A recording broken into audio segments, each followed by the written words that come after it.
there folks, my name's Alex Woody. I'm 24 years of age and I'm currently studying horticultural science at Pensacola State. You may not be familiar with horticultural science. It is the study of flowers. I guess you could call me a flower freak, a gardening guru. But I originally started my college career in 2007 at UWF. I had several different degree changes, but I never found anything that I truly loved. So I took a year off from school to decide what I really wanted to do. In that time, I created my own garden in my backyard. It's a very small garden, very modest, with just a few vegetables, but over time it grew to be a large garden with many varieties of fruits and vegetables. I even created my own soil with my own compost bin. In that time, I discovered there's nothing that I love more than having my hands in dirt.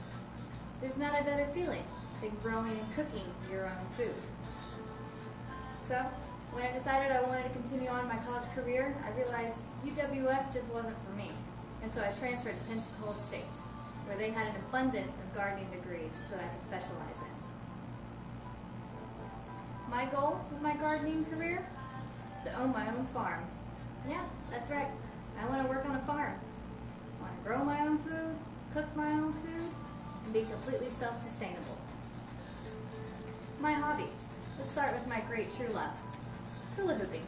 Yeah, this is a hula hoop, and I love to use it. Another one of my hobbies. The beach. I love the beach. Anytime where I'm not working, you can usually find me there. Sunglasses. I have an addiction to sunglasses. I have more pairs than I could count, more colors, more shapes, sizes. They're all different and they're all unique. Music.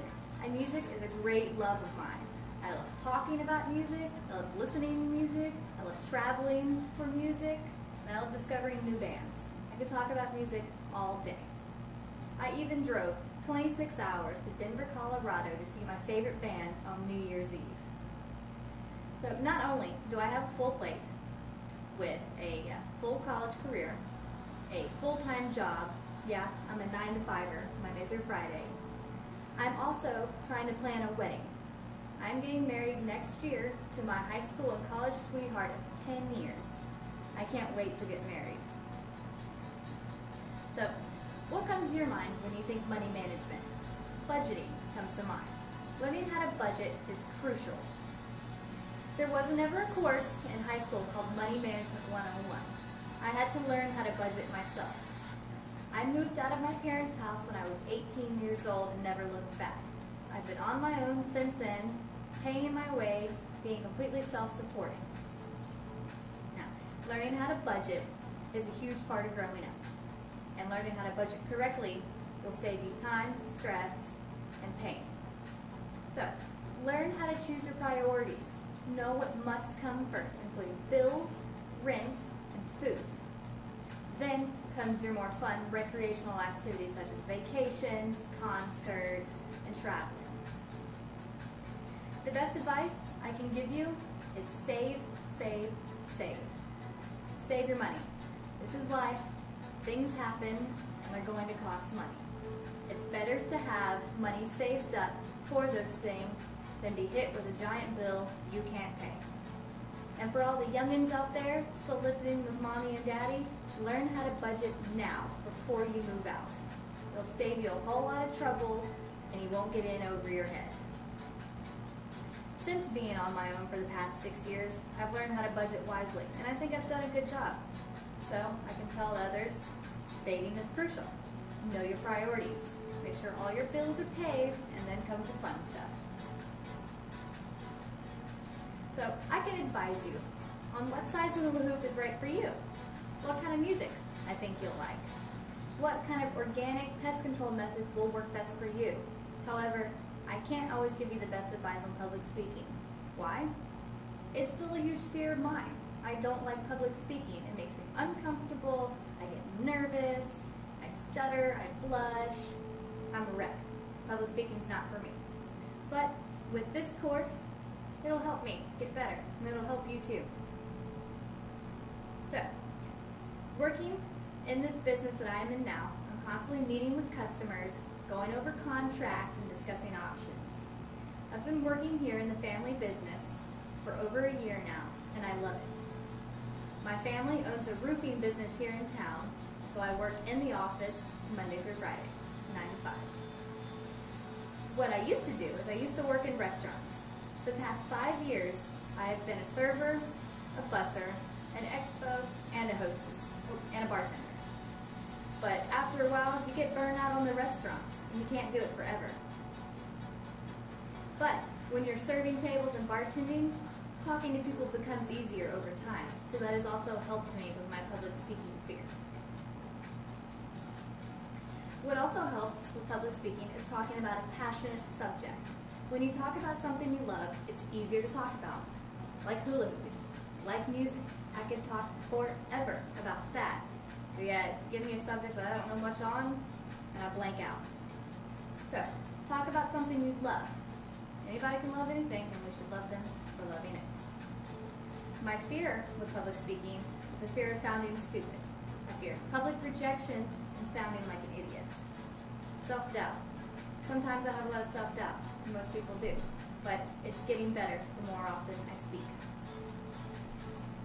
My motivation for taking public speech is continuing my education, further advancing my customer communication skills, and face adulthood with my head held high. Life is scary, but learning how to speak up can help. It can help me extend my career and the possibilities in my future. Speech is a connection, just on a different level. Speaking with multiple audiences, multiple people at one time, it's a great trait to have. Some of us are born with it, some are not. I was not one of those people. It's taken me a long time to get to the point where I am, where I can speak in front of people. Like I said, I'm not born with a speaking gene. I wish I was. But you learn. It's a trait that will help me feel more comfortable in the spotlight and learning to deal with public rejection. Advice.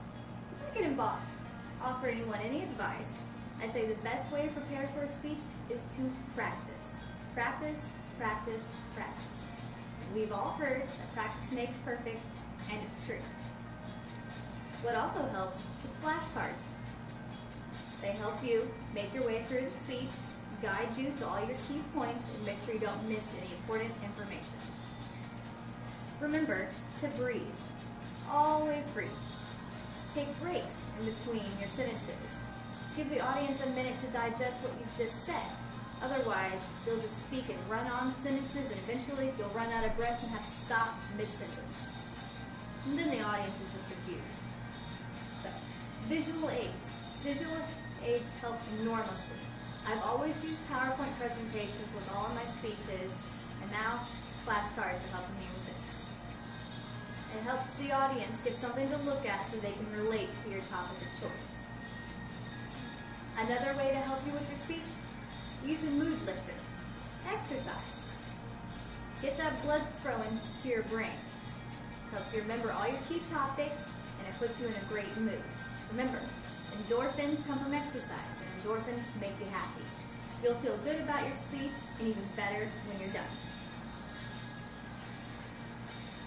I bet you can guess what my form of exercise is. Yep, this guy. Well, that's my intro. I hope you enjoyed it. I hope you at least know more about me than you did 10 minutes ago. All I have to say is, we all have to do this course, we might as well get through it together. Yes, everyone has different